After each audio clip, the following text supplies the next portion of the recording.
Okay ba guys, we have here Infinix Smart 5 charging port problem and switch problem, blinking solution.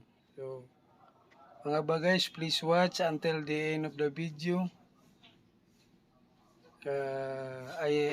In this video I will show how to disassemble, replace charging port and shorted power switch. So ba guys, stay tuned. Thank you. Assalamualaikum and good morning to all ba guys. To all viewers, good morning, good morning.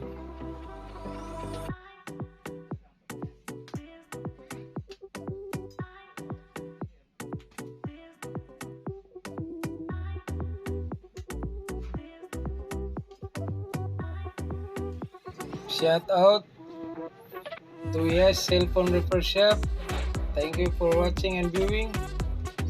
Good morning. Diya sa Mini Bazaar. So, mga ba guys, diya sa Mini Bazaar. Happy viewing.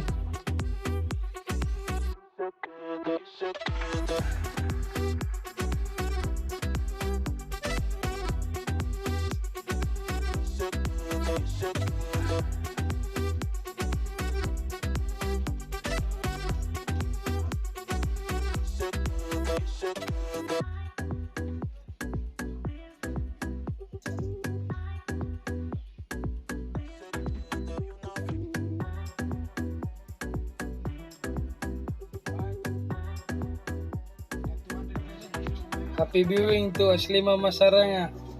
Thank you for the support.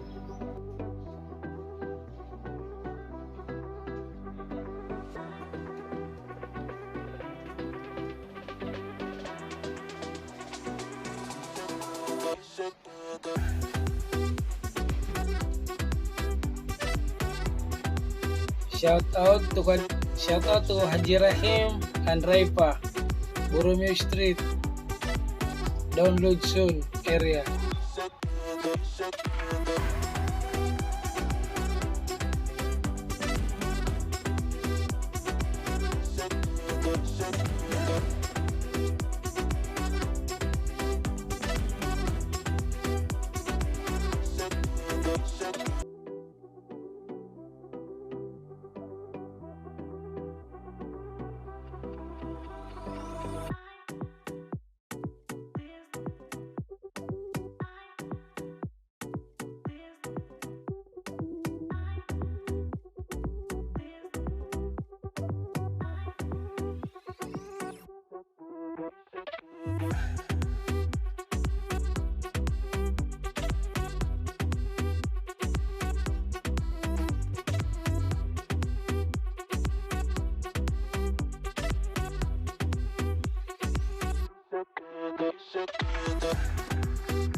Yes mga baguys, we will now test the unit. Let's charge it and observe. Yes baguys, now it's booting. Yes, the unit is booting but result in blinking. Yes, look the dashboard of the unit, it's really blinking.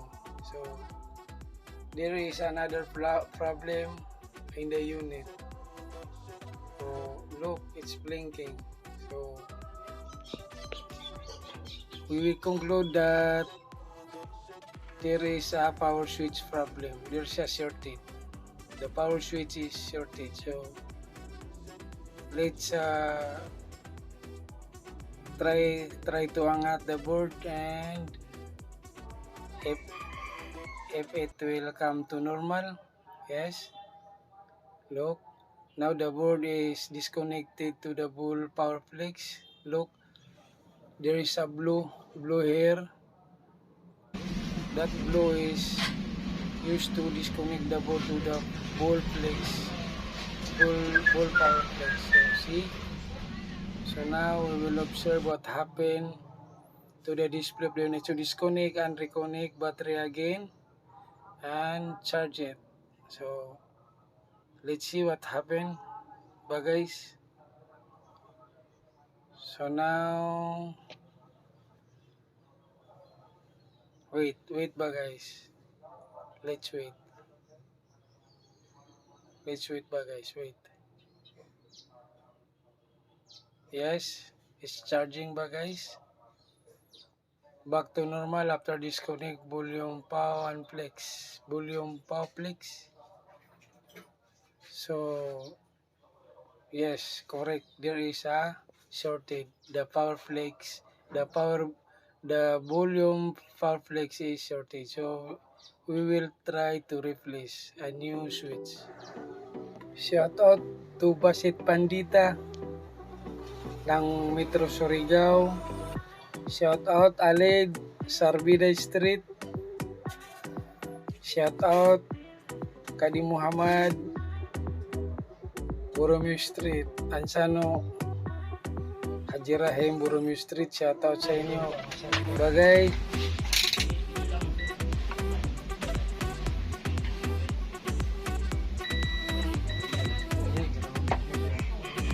So guys, there is a shortage. It's sound and beep. Sound and beep means shortage. Nating suki, roaming lagi. So mga guys, itis natin yung clutch. Yan mga guys. So mayroong buzzer, mayroong siyang sound, tumutunog siya. So meaning shorted talaga yung clutch guys.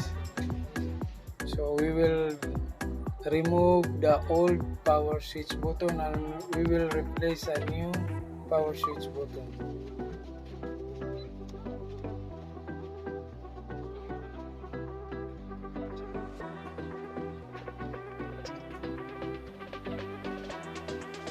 So guys, the old switch now is removed.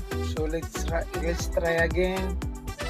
Let's switch the tester to buzzer mode. So no beep, meaning main shortage gun. So no more shortage. So guys, now we can replace a new power switch. The shortage is gone. So let's do it. Let's do it smoothly and properly and carefully, slowly and surely. That's ba guys? We'll clean it and test. Look ba guys, the finished product. Okay, let's assemble it.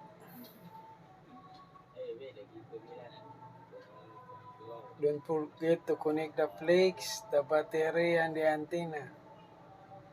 Yes, be careful of forgetting the antenna connection. So, screw ba guys? Let's put screw, assemble it, and after assemble and screw it, we will test what is the result of our work. So wait ba guys? Test again. Let's test again ba guys? Let's connect charger. Yes ba guys? Oh, there is a charging sign. Yes. So let's wait. So 2%. We will try to on the unit. Wait and observe what will happen. So ba guys? That is the end of our work. I hope this will help, and this will be a reference to a newbies. So let's see what will happen. Now it's booting. Oh, now it's finished. That's all. Bye guys. Thank you for watching.